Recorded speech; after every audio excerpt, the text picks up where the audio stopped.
గురుభ్యో నమ. శ్రీ గణేశ పురాణం 8వ అధ్యాయం. నానాపక్షి నివారణం. ఇట్లా గుణవర్ధనుడనే ఆ బ్రాహ్మణుడు ఎన్నో విధాల వేడుకున్న వజ్రమంతటి కఠినమైన నీ హృదయమే మాత్రం కరగలేదు. చాలా కాలంగా ఘోర కృత్యాకృత్యాలను జంకు గొంకు లేకుండా చేస్తుండటం వల్ల కరుడు కట్టిన కాఠిన్యంతో జాలి అన్న మాట మందుకి కూడా లేకుండా నిర్దయగా ఆ బ్రాహ్మణుడితో నీవిలాగన్నావు. ఓ బ్రాహ్మణోత్తమ, నీవిలా ఎంత వేడుకుంటే మాత్రం ప్రయోజనం ఏముంది? చెవిటివాడి చెవిని శంఖం ఊదినట్లు నా దగ్గర నీ ఉపదేశాలేం పనికొస్తాయి? త్రాగిన వాడికి తత్వోపదేశం చెవికెక్కుతుందా? ధనార్జనే ప్రధానమైన వాడికి తల్లిదండ్రి బంధువులన్న విచారం ఉండునట్లు, కామాతరునకు సిగ్గు లజ్జ మచ్చుకైనా లేనట్లు నా వద్ద కూడా నీవు ఊహించే జాలి దయా వంటి సుగుణములేవీ లేవు. అయినా చాలా కాలంగా పనిలేని నా చేతికి చిక్కావు. నిన్ను ఊరికే వదులుతానా అని పలుకుతూ, ఓ రాజా, దయాశూన్యుడివై కుడి చేతితో ఖడ్గం తీసి వాని శిరస్సును ఖండించావు. ఇలా లెక్కలేనన్ని బ్రాహ్మణ హత్యలను నిస్సంకోచంగా చేశావు. ఇలా ఎంతో కాలం గడిచాక నీకు ముసలితనం కూడా వచ్చింది. శరీరంలో కఫము, శ్లేష్మము, వాతములు ఉద్రేకించి అటు ఇటు కదలలేని పరిస్థితి ఏర్పడింది. అప్పుడు నీ భార్యాపుత్రులు, సేవకులు అందరూ నిన్ను నిరాదరణతో త్రోసివైచినారు. ఎవరూ లేని ఏకాకివై ఒక రహస్య స్నేహితుడిని చేరబిలిచి అక్రమంగా సంపాదించిన నీ ధనాన్నంతటిని దానధర్మములు చేయవలనని సంకల్పించి ఆ అరణ్యంలో బ్రాహ్మణులందరినీ పిలిచి వారికి దానములు ఇవ్వబోగా పతితుడవైన నీ వద్ద దానం పట్టి తమ పుణ్యాన్ని నశింపచేసుకోలేమని నిరాకరించారు. అంతేకాదు, మహాపాపివైన నీ వంటి వాడితో సంభాషించటం కూడా ఎంతో దోషమని దాని నివారణకై సచల స్నానం చేసి అగమర్షణ మంత్రాలను పవమాన సూక్తమును జపించి వెడలిపోయారు. ఈ సంఘటనముతో నీకు పశ్చాత్తాపం కలిగింది.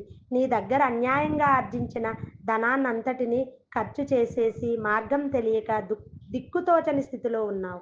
అప్పుడు ఆ అరణ్యంలో ఉన్న ఒక జీర్ణ దేవాలయాన్ని బాగు చేయాలన్న ఆలోచన కలిగింది.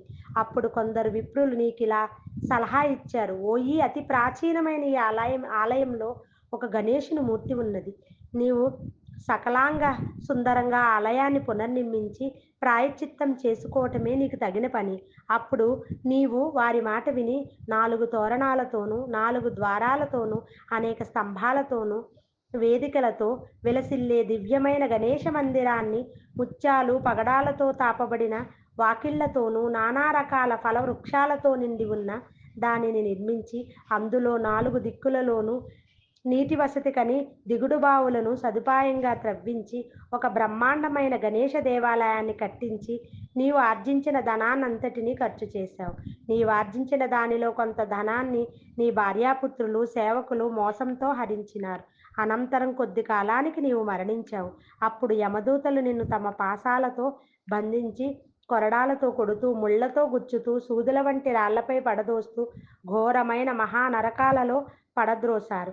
ఇలా యమదూతలతో హింసించబడుతూ యముడి సన్నిధికి వెళ్ళగా యముడిలా నిన్ను ప్రశ్నించాడు. ఓరి, నీవు ముందుగా చేసిన పాపాన్ని అనుభవిస్తావా లేక పుణ్యాన్ని అనుభవిస్తావో చెప్పు అనగా నీవు ముందుగా పుణ్యాన్నే అనుభవిస్తానన్నావు. అప్పుడు నీవు జీర్ణమైన గణేశ దేవాలయాన్ని ఉద్ధరించిన నీ పుణ్య విశేషం చేత చంద్రుడి వంటి శరీర కాంతితో భయంకర సోమకాంత మహారాజుగా పుట్టావు. అలా నీ పుణ్యఫలమంతా ఖర్చు అయిపోయినాక పాపఫలం నీకి కుష్ఠవ్యాధి సంభవించింది అని భృగు మహర్షి సోమకాంత మహారాజుతో అతని పూర్వజన్మ వృత్తాంతం చెబుతుండగా, ఓ మహర్షులారా, ఆ రాజుకు హృదయంలో ఇదంతా నిజమా అన్న సంశయం కలిగింది. వేద శాస్త్రాలలో నిధి వంటి వాడు, త్రికాల వేది అయిన వంటి ఆ మహానీయుడు వాక్కులను సంశయించిన దోషానికి వెంటనే ఆ ఋషి శరీరంలోంచి ఒక పక్షుల గుంపు వెలువడి ఆ సోమకాంతరాజు యొక్క శరీరాన్ని ఖండాలుగా పొడుచుకు తినసాగాయి అంటూ సూత మహర్షి అక్కడ మహర్షులతో కథాగమనాన్ని ఇలా కొనసాగించాడు.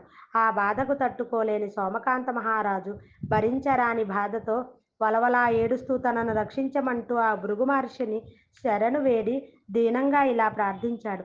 ఓ మహాత్మా, ఎంతో క్రూర స్వభావం గల మృగాలు సైతం తమ దుష్టత్వాన్ని వీడి మీ ఆశ్రమంలో ఎంతో స్నేహంగా వెలుగుతున్నాయి కదా. అటువంటి పావనమైన ఈ ఆశ్రమంలోనే, మీ సమక్షంలోనే ఈ పక్షుల గుంపులిలా నన్ను బాధిస్తున్నాయెందుకనో? ఇవి నన్ను పొడిచి పొడిచి మరీ చంపుతున్నాయి. నీ పావన చరణాలను ఆశ్రయించి శరణు వేడిన వాడిని. పైగా దీనుడను కనుక నీవు నాపై దయతో అభయాన్ని ప్రసాదించి కాచి రక్షించు అంటూ వేడుకున్నాడు. అప్పుడు తరువాత జరిగిన కథావృత్తాంతాన్ని సూతుల వారిలా తెలియజేశారు. ఇలా సోమకాంత మహారాజు దీనుడై ప్రార్థించగా భృగు మహర్షి ఇలా బదులిచ్చాడు: ఓ రాజా, నీవు నా వాక్యములను సంశయించటం వలన ఇటువంటి ఆపద కలిగింది. దీనికి ప్రతిక్రియ చేస్తాను. నీ ఒక క్షణకాలం ఊరుకో అని మహర్షి ఒక హూంకారం చేయగానే ఆ పక్షుల గుంపులన్నీ అంతర్ధానమైపోయినాయి. అటువంటి సూతుడు చెప్పాడు. ఆ కరుణాభరితమైన మహర్షి చర్యకు సోమకాంత మహారాజు, ఆయన భార్య అయిన సుధర్మ ఎంతో సంతోషించారు.